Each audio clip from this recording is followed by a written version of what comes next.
নবীজি বলেন, ছোট ছোট গুনাহ তোমরা যারা করো, এই ছোট গুনার দৃষ্টান্ত হলো এমন এক সম্প্রদায়ের মতো, যেই সম্প্রদায় কোথাও গিয়েছে যাওয়ার পর ফাজা আযাবিউদ্দিন ওয়া জাআ বিযাবিউদ্দিন,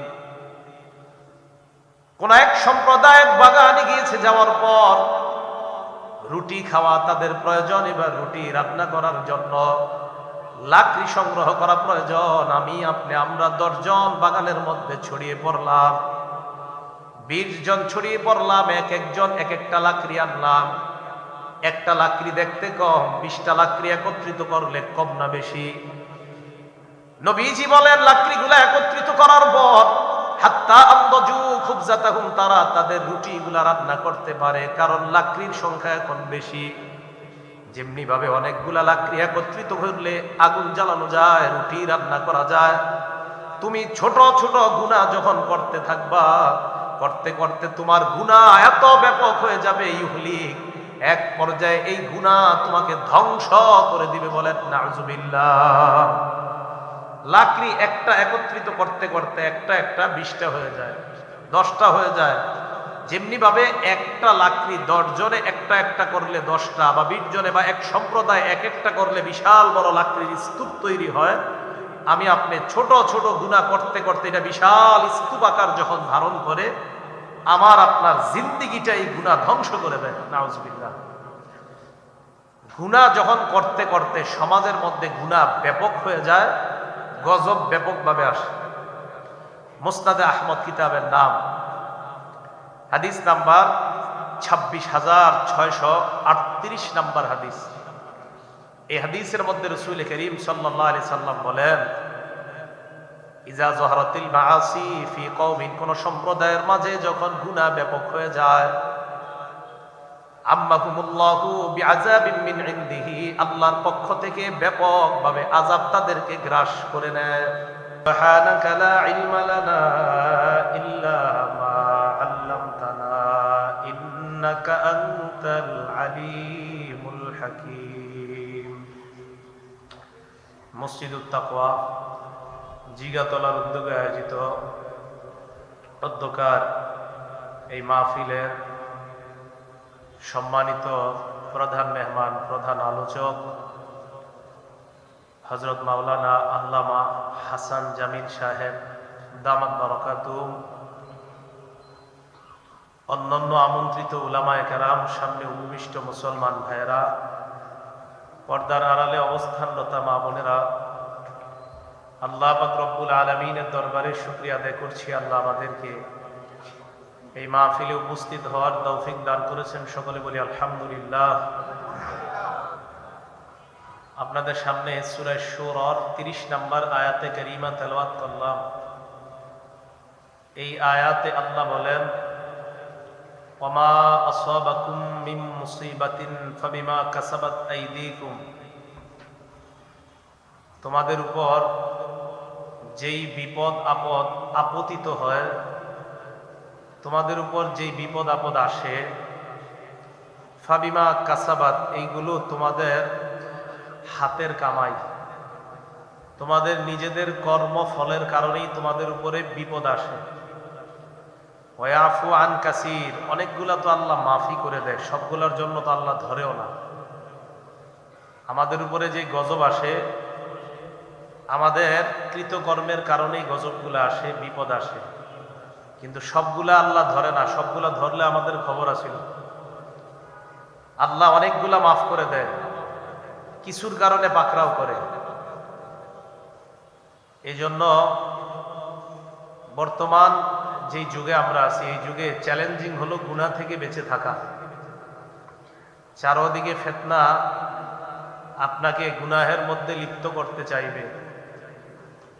শয়তান বিভিন্ন পথে দাঁড়িয়ে আপনাকে তার দিকে আহ্বান করতে চাইবে। আল্লাহ আমাদেরকে গুনাহ থেকে বেঁচে থাকার তৌফিক দান করেন।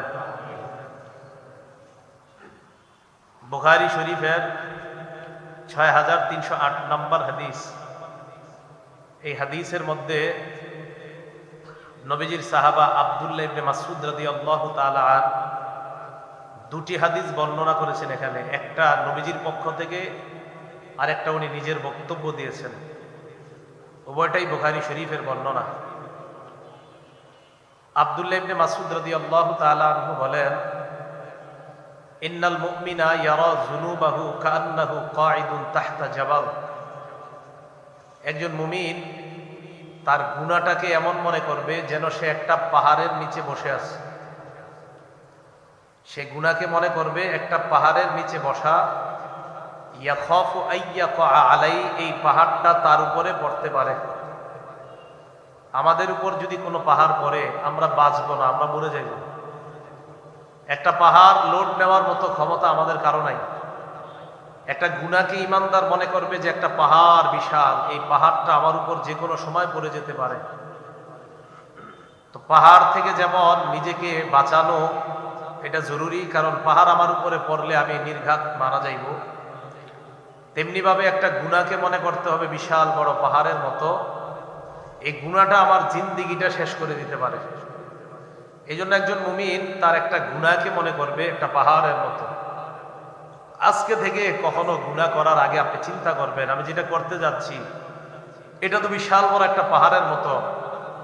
এই পাহাড়ের মতো আমাকে ধ্বংস করে দিতে পারে। আল্লাহ আমাদেরকে হেফাজত করেন। ওয়াইনাল ফাজির, একজন পাপাচার বান্দা, ইয়ারা যুনুবাহু কাযুবাবিন মাররা আলা আনফিহি। পাপাচার বান্দা গুনাহকে মনে করে একটা মাছির মতো, যে মাছিটা তার নাকের সামনে দিয়ে চলে গেল কোনো ব্যাপার না। পাপাচার বান্দা গুনাহকে মনে করে মাছির মতো। ইমানদার বান্দা গুনাহকে মনে করবে পাহাড়ের মতো। তাহলে ইমানদার আর পাপাচারের মধ্যে গুনাহ করার সময় পার্থক্য হবে, ইমানদার গুনাহ করার সময় ভয়ে ভয়ে থাকবে, মনে হবে একটা পাহাড়। পাপাচার গুনাহ করার সময় কোনো কেয়ার করবে না, গুনাহই মনে করবে না, মনে করবে এটা একটা মাছি আমার নাকের সামনে দিয়ে গেছে, এটা কোনো ব্যাপার না। আল্লাহ আমাদেরকে পাপাচার থেকে বেঁচে থেকে আমরা যেন ঈমানওয়ালা জিন্দেগি যাপন করতে পারি আর গুনাহকে পাহাড়ের মতো মনে করতে পারি। আল্লাহ তৌফিক দান করেন। তিরমিজি শরীফের 3334 নম্বর হাদিস, 3334 নম্বর হাদিস। এই হাদিসের মধ্যে আসছে, কোন বান্দা যখন একটা গুনাহ করে, আমরা যখন একটা গুনাহ করি, নুকিতাত ফি কলবিহি নুকতাতুন সাওদা, অন্তরের মধ্যে একটা কালো দাগ পড়ে যায়। একটা গুনাহ করলে অন্তরে একটা লম্বা কালো দাগ পড়ে যায়। ফাইদা হুয়া নাযাআ ওয়াস্তাগফারা ওয়া তাবা। আপনি গুনাহ করলেন, অন্তরের মধ্যে কালো দাগ পড়ে গেল। এরপর যখন আপনি গুনাহ থেকে ফিরে আসবেন যে আমি আর এটা করব না, আমি ঠিক করিনি কাজটা, সাথে সাথে আপনি ইস্তেগফার পাঠ করলেন, ওয়া তাবা, আল্লাহর কাছে একনিষ্ঠভাবে আপনি তওবা করলেন, আল্লাহ এটা আমার ঠিক হয়নি, আমি অন্যায় করেছি। সুকিলা কলবুহু, তখন আপনার ওই কালো দাগ পড়া অন্তরটা দাগ মুক্ত অন্তর আল্লাহ বানায় দেয়। ফাইন আদা, কিন্তু আপনি যদি ওই গুনাহটা আবার করেন, এক গুনাহ যদি আপনি বারবার করেন, তখন এই বারবার করার কারণে জিদা, ওই দাগটা বারবার করার কারণে এটা বেড়ে যায়। কালো দাগটা বাড়তে থাকে, বাড়তে বাড়তে হাত্তা তা'লু কলবাহ, পুরা কালো দাগ পড়তে পড়তে আপনার পুরা অন্তরটাকে কালো দাগে ঢেকে নেয়, পুরাটা কালো হয়ে যায়। ওয়া হুয়ার রাদুল্লাযী যাকারাল্লাহু ফিল কুরআন কাল্লা বাল রানা আলা কুলুবিহিম মা কানু ইয়াকসিবুন।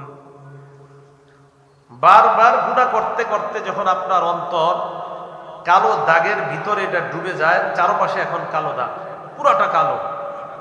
নবীজি বলেন এটাকে বলা হয় মরিচিকা। কি বলা হয়?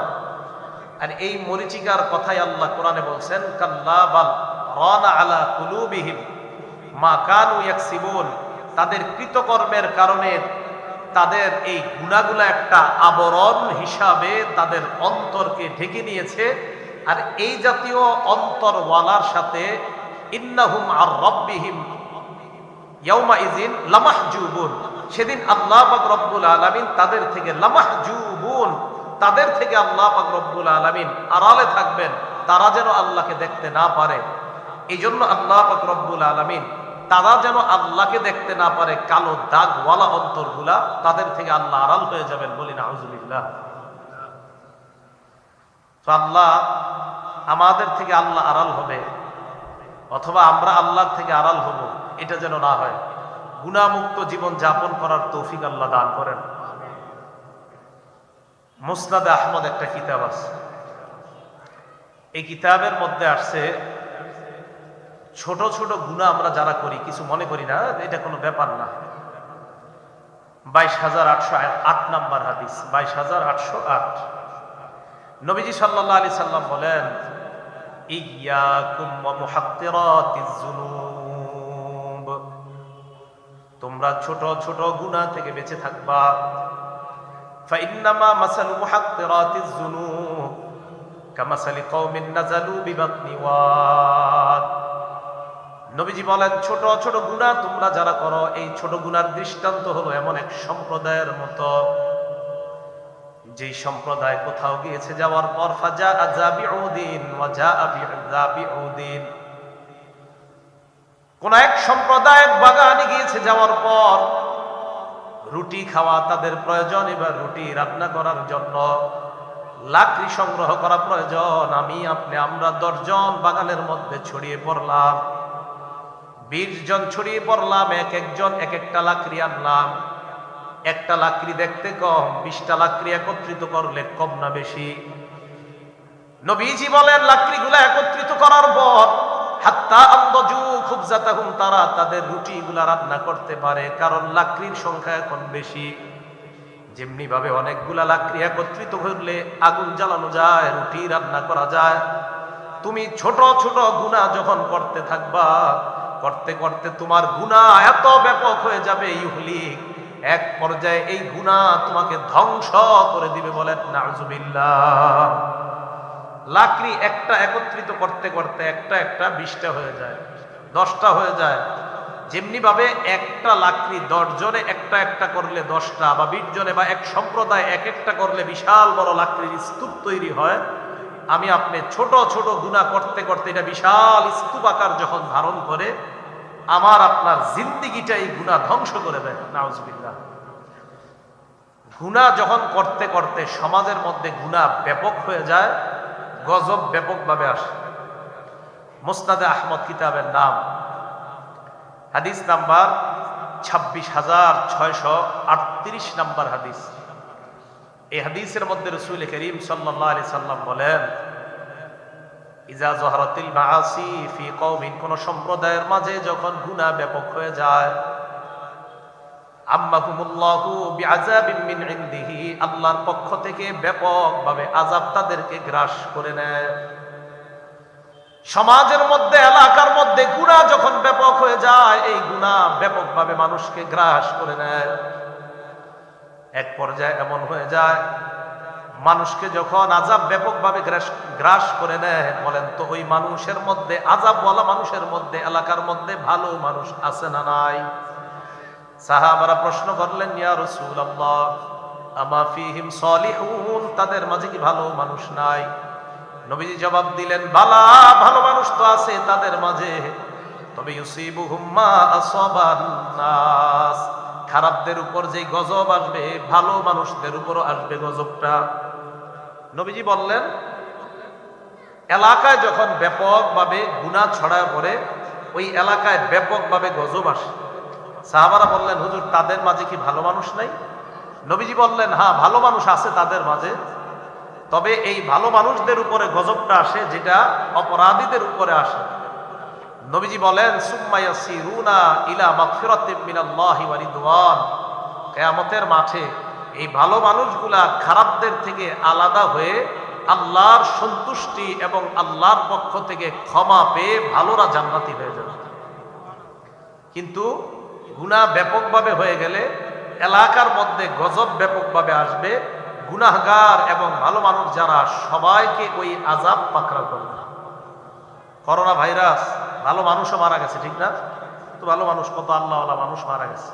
ওই যে গজব যখন আসবে, ভালোদেরকেও ধরে। 5টা অপরাধ আছে যে অপরাধগুলোর মাধ্যমে আল্লাহ আমাদেরকে পরীক্ষা করবে। কয়টা অপরাধ? 5টা হাদিসে আছে। ইবনে মাজা কিতাবের নাম, হাদিস নাম্বার 4019 নম্বর হাদিস। ক্বালা রাসূলুল্লাহ সাল্লাল্লাহু আলাইহি ওয়াসাল্লাম, আল্লাহ নবী বলেন, খামসুন ইযাবতুলিতুম বিহিন্না ওয়া আউযু বিল্লাহি আন তুদরিকুহুন্না। 5টি অপরাধ এমন, যে 5টি অপরাধের মাধ্যমে তোমাদেরকে পরীক্ষা করা হবে। আল্লাহ নবী কয়, আমি আল্লাহর কাছে পানাহ চাই তোমরা যেন এই পরীক্ষার মধ্যে না পড়ো। নবীজি পানাহ চাইছে, কিন্তু আমরা পড়ে গেছি। 1 নাম্বার, লাম তাজহারিল ফাহিশাতু ফি কওমিন ক্বাত্তু হাত্তা ইউলিনু বিহা ইল্লা ফাশা ফীহিমুত তাউন ওয়াল আওজাউ আল্লাতী লাম তাকুন মাদাত ফি আসলামিহিমুল্লাযীনা মাযাউ।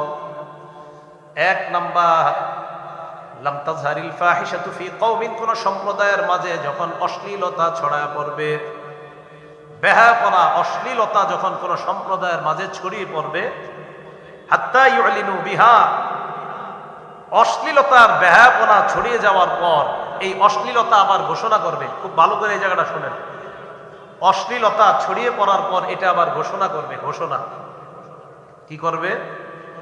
এক তো অশ্লীল কাজ করবে, আবার ঘোষণা করবে। কয়েকদিন আগে আমাদের দেশে অশ্লীল কাজ হয়েছে, আবার ঘোষণা ব্যাপকভাবে, আবার প্রশংসিত হয়েছে। তো নবীজি বলেন, অশ্লীলতা যখন ছড়ায় পড়বে, হাত্তা ইউলিনু বিহা, আবার ঘোষণা করবে যে তিনি আমাদের সম্মানিত একজন মেহমান, এই মেহমানকে আমাদের সম্মান করা দরকার। হ্যাঁ, অশ্লীল কাজ যে করে তাকে মেহমান বলা এবং তাকে সম্মান করার কথা বলা। তো নবীজি বলেন, শুধু তাই না, এই অশ্লীলতাকে সাপোর্ট করে এটা আবার ছড়িয়ে আবার ঘোষণা করবে, এটা কোনো ব্যাপার না। তো নবীজি বলেন, অশ্লীল কাজ করবে কয়েকজন। আমরা যারা আছি আমরা বাধা দেই নেই, আমরা ভালো মানুষ দাবি করি নিজেদেরকে, মসজিদুত তাকওয়ায় নামাজ পড়লাম, বাধাও দেই নেই। তো নবীজি বলেন, ইল্লা ফাশা ফীহিমুত তাউন, ওই সম্প্রদায়ের মাঝে আল্লাহ পাক রব্বুল আলামিন প্লেগ রোগের মতো মহামারী রোগ আল্লাহ দিয়ে দিবেন। এরপর আল্লাহ নবী বলেন, ওয়াল আওজাউল্লাতী লাম তাকুন মাদাত ফি আসলাফিহিমুল্লাযীনা মাযাউ, এমন এমন নতুন নতুন রোগ আল্লাহ দিয়ে দিবে, যে রোগ অতীতের কাউকে আল্লাহ দেয় নাই, এমন রোগ ওই জনগণকে আল্লাহ দিয়ে দিবেন। তো নবীজি সাল্লাল্লাহু আলাইহি সাল্লাম বললেন যে এমন অপরাধ হবে, যেই অপরাধের কারণে এলাকার মধ্যে এমন গজব আসবে, ওয়াল আওজাউল্লাতী লাম তাকুন মাদাত ফি আসলাফিহিমুল্লাযীনা মাযাউ, এমন অপরাধ হবে যে অপরাধের কারণে এমন গজব আল্লাহ দিয়ে দিবেন, যে গজব অতীতের কাউকে আল্লাহ দেয় নাই। 1 নাম্বার জানতে পারলাম, যেই সম্প্রদায়ের মাঝে গুনাহ ব্যাপকভাবে প্রকাশ্যে হয়ে যায়, ওই সম্প্রদায়ের মাঝে আল্লাহ এমন গজব দেয়, যে গজব আল্লাহ অতীতের কাউকে দেয় নাই। 2 নাম্বার, ওয়ালাম ইয়ানকুসুল মিকিয়ালা ওয়াল মিজান, যেই সম্প্রদায়ের মাঝে মাপে ওজনে কম দেওয়া হয়, মাপে কম দেয়, ওজনে কম দেয়, এই অপরাধ আমাদের মাঝে আছে? নবী বলেন, যে সম্প্রদায়ের মাঝে মাপে কম দেওয়া হয়, ওজনে কম দেওয়া হয়, এই সম্প্রদায়কে আল্লাহ 3টা গজব দিবেন। 1 নাম্বার, ইল্লা উখিযু বিসসিনিন, আল্লাহ তাদেরকে দুর্ভিক্ষের গজব দিবেন, না খাওয়া মারবে। এই না খাওয়ানোর কয়েকটা অর্থ। তেলের দাম এত বাড়বে মানুষ কিনতে পারবে না, চাউলের দাম এত বাড়বে মানুষ কিনার সাধ্যের বাইরে চলে যাবে, এটাও না খাওয়ানোর গজব। ইল্লা উখিযু বিসসিনিন, মাপে কম দিবে যেই জনগণ, ওজনে কম দিবে যেই জনগণ, ওই সম্প্রদায়কে আল্লাহ খাদ্যের অভাব দিবে। আমাদের দেশে রাষ্ট্রীয় আইন হওয়া দরকার, যে মাপে ওজনে যেই মার্কেটে যে কম দিবে, কানে ধরে তাকে শাস্তি দেওয়া হবে। এই আইন হতে হবে, কারণ তাদের কারণে মানুষ না খায় মরে না। 1। 2 নাম্বার, ওয়াশিদ্দাতিল মাউনা, আল্লাহ তাদেরকে কঠিন আযাব দিবে, অন্যান্য আরো আযাব, অর্থনৈতিক গজব। 3 নাম্বার, ওয়াজাউরিস সুলতানি আলাইহিম, মাপে যেই দেশের মধ্যে কম দেয়, ওই দেশের শাসক জনগণের উপর জুলুম করবে, এটা 3 নাম্বার গজব। এটা কয় নাম্বার? 3 নাম্বার।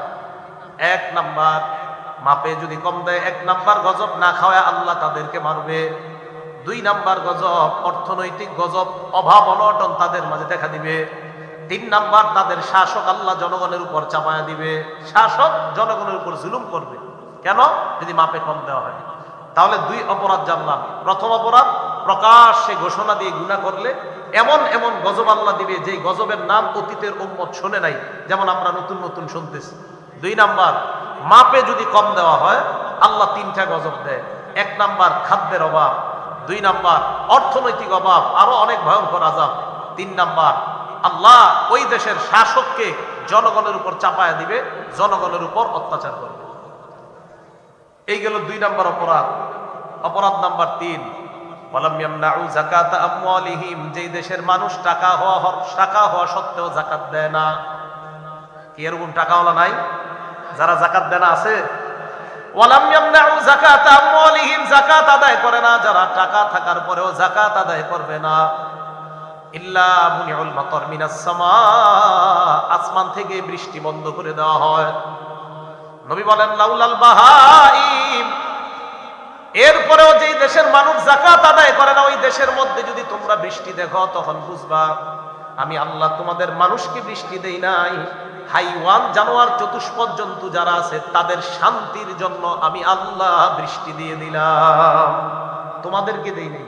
লাউলাল বাহাইম লাম ইউতরু, যদি হাইওয়ান জানোয়ার না থাকতো, হাঁসগুলা সাঁতার কাটার মতো প্রাণী না থাকতো, সাপ সাঁতার কাটবে এই প্রাণীগুলা যদি না থাকতো, জলহস্তি পানিতে নাইমা একটু আরাম নিবে এই প্রাণীগুলা যদি না থাকতো, আমি আল্লাহ বৃষ্টি দিতাম না। দেই ওই প্রাণীর কারণে, তোমাদের কারণে দেই নাই। তোমরা যেইভাবে যাকাত দাও না, আমি তো আল্লাহ চাইছি পুরো বৃষ্টি বন্ধ করে দিতে, প্রাণীদের কারণে আমি বৃষ্টি দিচ্ছি। এই গেল 3 নাম্বার অপরাধ। যাকাত যারা দেয় না, মনে রাখবেন যাকাত আপনারা যারা আদায় করেন নাই, কিয়ামতের ময়দানে পা থেকে একটা সাপ পেঁচাইতে পেঁচাইতে আপনার এই জায়গায় আসবে। আসার পর বলবে আনা কানজুক আনা মালুক, আমি তোমার সঞ্চিত মাল, আমি তোমার সঞ্চিত সম্পদ। আল্লাহ আমাদেরকে হেফাজত করেন, আল্লাহ আমাদেরকে হেফাজত করেন। আল্লাহ পাক রব্বুল আলামিন বলেন ইয়াউমা ইউহমা আলাইহা ফি নারি জাহান্নামা ফাতুকওয়া বিহা জিবাহুহুম ওয়া জুনুবুহুম ওয়া যুহুরুহুম হাযা মা কানাসতুম লিআনফুসিকুম ফাযুকু মা কুনতুম তাকনিজুন। ইয়াউমা ইউহমা আলাইহা ফি নারি জাহান্নাম, যারা স্বর্ণ রূপা জমা করে রাখছে, যাকাত দেয় না, স্বর্ণের যাকাত দেয় না, রূপার যাকাত দেয় না, এই স্বর্ণ আর রূপাগুলাকে ইয়াউমা ইউহমা আলাইহা ফি নারি জাহান্নাম, জাহান্নামের আগুনের মধ্যে গলানো হবে, গলিয়ে এইগুলার মাধ্যমে ছেক দেওয়া হবে। ফাতুকুয়া বিহা, আজীব এক শব্দ আল্লাহ বলছে, ফাতুকুয়া বিহা জিবাহুহুম, সূরা তাওবা আয়াত নাম্বার 35। দেখেন তুকুয়া বিহা জিবাহুহুম, তুকুয়া কারে কয় দেখেন, কাওয়ায়াকবি কাইয়ান মানে ইস্ত্রি করা, লন্ডি করা। এই যে দোকানদার লন্ডি করে না, ইস্ত্রি আমরা জামা কাপড় দেই না, এই জামা কাপড় যেটা দিয়ে ডলে এটাকে মিকওয়া বলা হয়, মিকওয়া লন্ডি। আল্লাহ বলেন ফাতুকুয়া বিহা, আজীব শব্দ। যে একটু দেখেন তো, আজকে আপনারা ট্রাই করবেন, লন্ডি দোকানে গিয়ে হাতটা রাখবেন আর উনি ওনার স্ত্রীটা আপনার উপরে দিবে। হ্যাঁ, ফাতুকুয়া বিহা জিবাহুহুম, তার কপালের মধ্যে ছেদ দেওয়া হবে। যাকাত যে দেয় না, জিবাহুহুম ওয়া জুনুবুহুম, তার পার্শ্বে, ওয়া যুহুরুহুম, তার পিঠে। আল্লাহ 3 অঙ্গের কথা কেন বললেন? কপালের কথা কেন বললেন? পাশের কথা কেন বললেন? পিঠের কথা কেন বললেন? আজীব 3 শব্দ আল্লাহ বলছে। যাকাত যারা যাকাত দেয় না, 1 নাম্বার তারা কপাল কুঁচকায়, আমার টাকা দিব না, তাই কপাল। 2 নাম্বার যাকাত দাতার কাছে যখন যাকাত চাইবেন, এ আপনারে প্রথমে তো কপাল কুঁচকাবে, এরপর আবার যদি বলেন স্যার এটা তো দেওয়া উচিত, দেওয়া দরকার, এটা তো না দিলে ঠিক না, তখন আপনারা আস্তে ধীরে এই পার্শ্ব দেখাবে, আরে যাও তো। এই জন্য আল্লাহ 2 নাম্বারে বলছে পার্শ্ব। আবার চাইবেন 3 নাম্বারে পিঠ দেখায় বলবে যাও, তাই 3 অঙ্গের কথা বলছে, মানে বাকি অঙ্গ বাদ না। 3 অঙ্গ সাধারণত টাকাওয়ালারা দেখায়, তাই 3 অঙ্গের কথা বলছে আল্লাহ। দিবে তো সব জায়গায় সে। ফাতুকুয়া বিহা জিবাহুহুম ওয়া জুনুবুহুম ওয়া যুহুরুহুম হাযা মা কানাসতুম লিআনফুসিকুম ফাযুকু মা কুনতুম তাকনিজুন। আল্লাহর পক্ষ থেকে বলা হবে নাও, মা কানাসতুম লিআনফুসিকুম, খাও খাও, এটাই তোমরা কামাই করেছিলে, এখন খাও, এখন তোমরা খাও। এই খাও মানে ভালো খাওয়া না, এটা গজব, এই শাস্তি আপনাকে দেওয়া হবে। তো সাপ আপনার এই জায়গায় এসে বলবে আমি তোমার মাল, আমি তোমার সঞ্চিত সম্পদ। আল্লাহ যারা যাকাত অতীতে দেন নাই, তাদের বকেয়া জাকাতগুলা আদায় করার তৌফিক দান করেন। সামনের থেকে যেন সবাই যাকাত আদায় করতে পারে, আল্লাহ তৌফিক দান করেন। এগুলো 3 নাম্বার অপরাধ। অপরাধ নাম্বার 4, ওয়ালাম ইয়ামকুযু আহদাল্লাহি ওয়া আহদা রাসূলি, যেই সম্প্রদায় আল্লাহর সাথে ওয়াদা করেছে, অঙ্গীকার করেছে, যেই বিষয়গুলা নবীর সাথে অঙ্গীকার করেছে, যেই বিষয়গুলা, ওই বিষয়গুলা যারা আদায় করে না, আল্লাহর সাথে আমরা ওয়াদা করেছি আল্লাহ পাঁচ ওয়াক্ত নামাজ দিছে, আল্লাহ আমরা ওয়াদা করেছি আল্লাহ আর তার নবীর সাথে সব যা যা বলবে আমরা করব। নবীর সাথে আল্লাহর সাথে আমরা ওয়াদাবদ্ধ ইসলামে ঢুকা, যে আল্লাহ আপনি যা বলবেন তা মানবো, নবী যা বলছে তা মানবো। আল্লাহর সাথে আপনি ওয়াদাবদ্ধ, আপনি সুদ খাবেন না, নবী আপনাকে জানায় দিছে আপনি সুদি কারবার করবেন না। এই ওয়াদা যা যা যত ওয়াদা করছেন আপনি ওয়াদা ভঙ্গ করতেছেন। বলেন আমাদের দ্বারা কি এক দুইটা ওয়াদা ভঙ্গ হয় না? অসংখ্য অগণিত, অসংখ্য অগণিত। তাহলে এই অপরাধের কারণে কি হবে? এই জায়গাটা মন দিয়ে শোনেন, এটার শাস্তি কি? ইল্লা সাল্লাল্লাহু আলাইহিম আদুওয়াম মিন গায়রিহিম, ওই জাতির উপর আল্লাহ দুশমনকে শত্রু হিসাবে চাপায়া দেয়।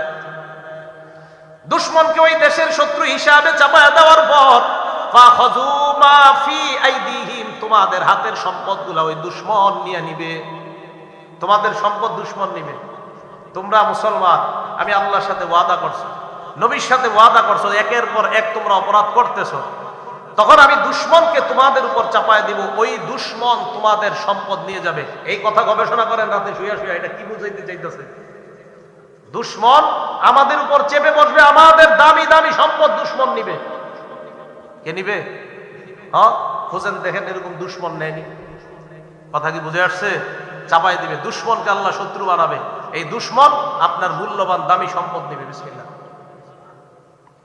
5 নাম্বার অপরাধ, ওয়ালাম তাহকুম আইম্মাতুহুম বিকিতাবিল্লাহ, যেই দেশের শাসক আল্লাহর কোরআন অনুযায়ী ফয়সালা করবে না, বিচার আল্লাহর কোরআন অনুযায়ী করবে না, যেই দেশের শাসক ইসলাম অনুযায়ী দেশ পরিচালনা করবে না, ইল্লা সাল্লাল্লাহু আলাইহিম বাসাহুম বাইনাহুম, আল্লাহ তাদের আপোষের মধ্যে যুদ্ধ লাগায়া দিবে। আপোষের মধ্যে আল্লাহ যুদ্ধ লাগায়া দিবে। এই জন্য আমাদের নবীজি সাল্লাল্লাহু আলাইহি সাল্লাম আল্লাহর কাছে 3টা জিনিস চাইছিল, আল্লাহ 2টা দিছে, একটা দেয় নাই। মুসলিম শরীফের 472 নাম্বার, মুসলিম শরীফের 7152 নাম্বার হাদিস। এই হাদিসের মধ্যে আসছে নবীজি সাল্লাল্লাহু আলাইহি সাল্লাম আলিয়া নামক জায়গা থেকে আসছে। আসার পর ফাম্মার রবি মসজিদি বনি মুআবিয়া, এমন একটা মসজিদ নাম মসজিদে বনি মুআবিয়া, এটা সামনে দিয়ে নবী গেলেন।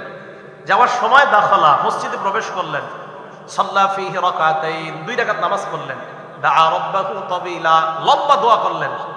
সাহাবাদের দিকে ফিরলেন, ফিরার পর বললেন সাআলতু রাব্বি সালাসা আতানি সিনতাইনি ওয়া মানানি ওয়াহিদা, আমি আল্লাহর কাছে 3টি জিনিস চাইলাম, আল্লাহ 2টি দিয়েছেন, 1টি দেয় নাই। 1 নাম্বার সাআলতু রাব্বি আল্লাহ ইউহলিকা উম্মতি বিসানা, আমি আল্লাহর কাছে বললাম আল্লাহ আমার উম্মতকে আপনি না খাওয়ায়া একবারে সবাইরে ধ্বংস করে দিয়েন না। পুরা দুনিয়ার মানুষ একসাথে না খেয়ে মারা যাবে এমনটা হবে না, একথা নিশ্চিত থাকেন। হ্যাঁ, কিছু জনপদ না খেয়ে মারা যাবে, এই গজব আল্লাহ দিবে। পুরা দুনিয়ার উম্মত না খেয়ে মারা যাবে এমনটা হবে না, এটা নবী বলে গেছে আল্লাহর কাছে, আল্লাহ কবুল করছে।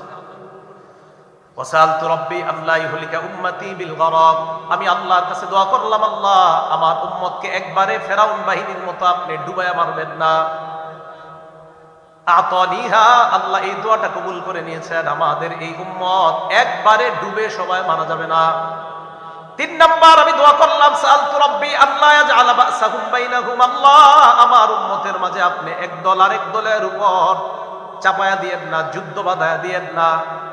মানা আনিহা, আল্লাহ এটা আমার দোয়া কবুল করে নাই, তাই তো বর্তমানে দেশে দেশে যুদ্ধ। ওই যে এটা কবুল হয় নাই, এই জন্য যুদ্ধ। তো এই জন্য মনে রাখবেন 5 নাম্বার যে অপরাধটা, কোরআন অনুযায়ী যদি শাসন ব্যবস্থা না হয়, কোরআন অনুযায়ী যদি বিচার না হয়, ইনসাফের সাথে যদি বিচার না হয়, তো এই দেশের মানুষকে মানুষের সাথে আল্লাহ লাগায় দিবে। এক মানুষ আরেক মানুষের সাথে শত্রুতা করবে, মুসলমান মুসলমানের সাথে শত্রুতা করবে এই অপরাধের কারণে। আল্লাহ আমাদের সকলকে যেই কোনো ধরনের গুনাহ অপরাধ থেকে বেঁচে থাকার তৌফিক দান করেন।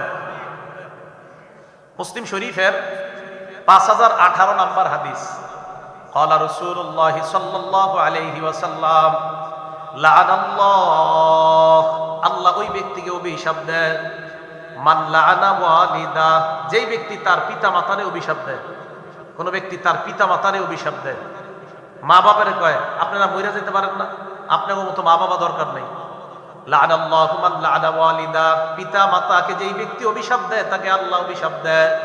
2 নাম্বার লাআনাল্লাহু মান যাবাহা লিগাইরিল্লাহ, ওই ব্যক্তিকে আল্লাহ অভিশাপ দেয় যেই ব্যক্তি আল্লাহ ছাড়া অন্যের নামে পশু জবাই করে।